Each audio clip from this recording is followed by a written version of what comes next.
serving. A very important skill for young kids because it's in their total control. In fact, they'll get better at this, better than any other skill, because it's a closed motor program, all done by myself. Without the ball, the serve looks like this. You have a ready position where your hand's all ready to go. You place the ball, and then you swing. Looking straight on, it looks like this. Ready, place, and then swing. This is how we do it with a ball. Ready, place, and swing. And then run into your area of defense. Here we see the classic American favorite, the overhead tennis-style serve. Ready, place, and swing. And the kids run into their area of defense. You can see a rigid, consistent contact point is one of the other key secrets. The way we do that is to hit it off a tight hand or a fist, and the wrist never gives. A rigid and consistent contact point is what those kids need to get the ball over the net. Between that and the torque that they're looking for, we'll get a great serve. Let's look at the overhead serve in a different way, the way the Asians do it, called the roundhouse.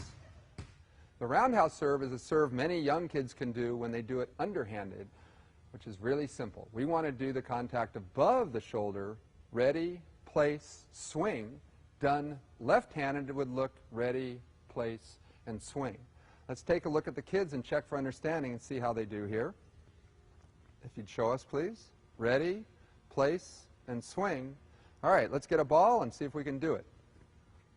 Ready, place, and swing.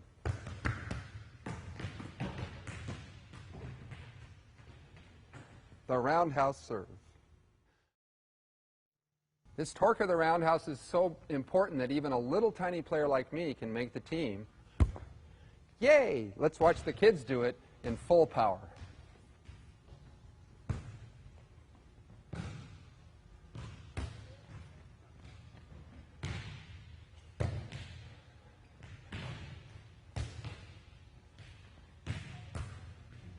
Excellent job.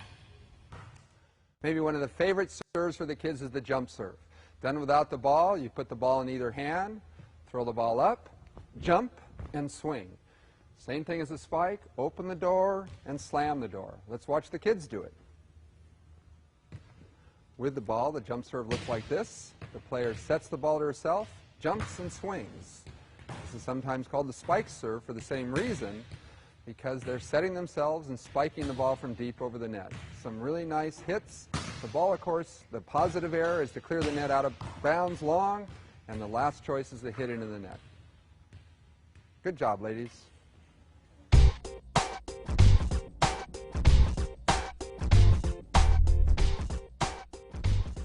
The forearm pass, perhaps the most important thing for serve reception, looks like this straight on. You have a stable, consistent platform. You create one with your arms, and your back is slightly bent. From the side, you would look ready and pass, turning your platform to get the ball to go to the setter. Let's take a look at the kids do this in action with 3 balls in motion, so there's lots of learning going on.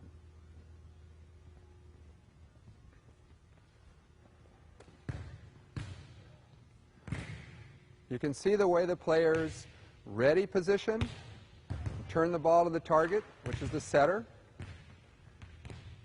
Ideal pass here will stay off the net rather than go over the net if they make a mistake so that their team can play it. But young kids are often taught to pass the ball back and forth, and therefore they learn to pass the ball back to the server who happens to be on the other side of the net. Here, like everything we're doing, the ball's going over the net so that the ball has to have some speed taken off of it to stay on their side of the net. The targets, as you can see, are to the right of center, which is where we want the pass to be for most 6-on-6 games. Now the ladies are going to back up a step or two because they've been warming up or because they're actually able to serve. The version you first saw could be done by really young kids, and now the serves are going to be coming in a little bit harder and flatter. And at some point in time, we would actually be serving this ball from behind the end line. But the drill doesn't change at all. In fact, from here, we would now say to the players, rotate, and the players would switch positions and repeat the same drill from a new position. Scoring variations here can be how many in a row, how many out of 10. how many one group can get the first to be first to 10 and beat the other two groups.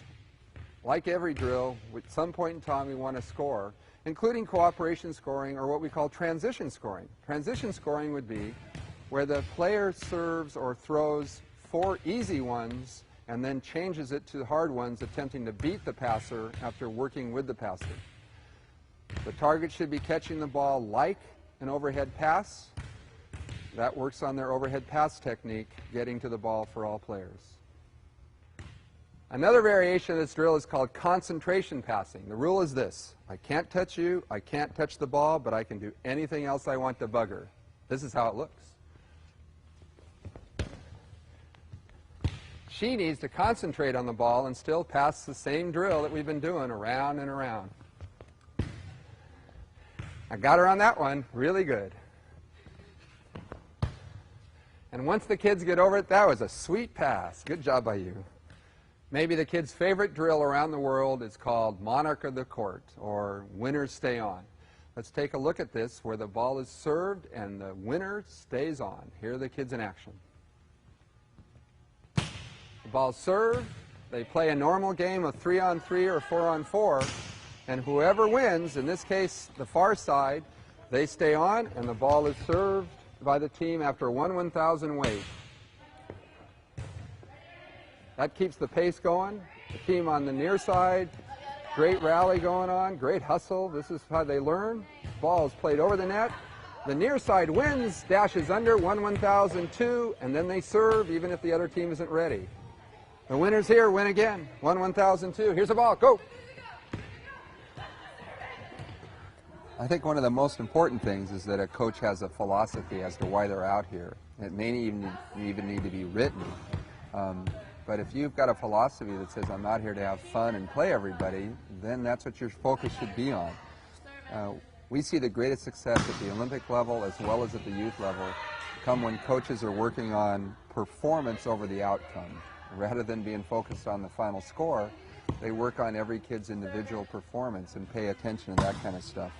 Yeah, we say that the net is gold and the ball is silver, the lines are bronze, and so you want to use the net from start to finish with the ball. A team that might do stretching and running and things without the ball and net are doing that for 10 to 15 minutes every practice. You're picking up that every day, and you might even pick up a free practice a week just because you're using the ball from start to finish. So it's really important to start using the net when you walk in the gym, start to finish. When we start in the beginning, we'll play short court games for little kids, and we play those even with the high-level teams to warm up with. The idea is that we want to be playing because play is how you learn, and the more that the action is game-like, the better you're going to be. Game-like is the key word that you might want to remember a lot, because if you're doing things that are like the game, you're going to probably be transferring the knowledge from your drill or your practice into the game. I think that it's really important to have what we call Socratic coaching. You haven't seen me on the tape stopping the kids playing much, but what I would be doing as their coach now would be pulling them aside one-on-one and asking them questions, or pulling the whole group together. In fact, we have a rule that says, put the name last. I may see a teachable moment. I pull everybody together because I want to talk to Bethany. I used to say, Bethany, and then I'd ask the question. And now I ask the question, look around the group, and then say, Bethany? And that difference means that everybody's tuned into what the question is rather than cutting out. So that's important. You should be playing this co-ed. If you play co-ed, the girls benefit from the speed of the guys that is usually more powerful, and it helps them become better players.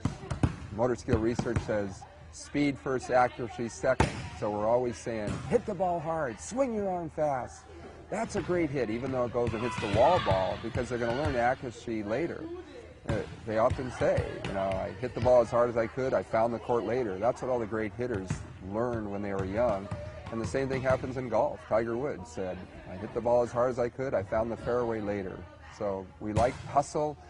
That, if somebody asks me what my opening line is before a match to the kids, it's often, I don't care if we win or lose, but nobody should out-hustle us. So if you can create a team that really hustles, they're going to have fun even if they lose on the scoreboard. They're winning because you're on their side.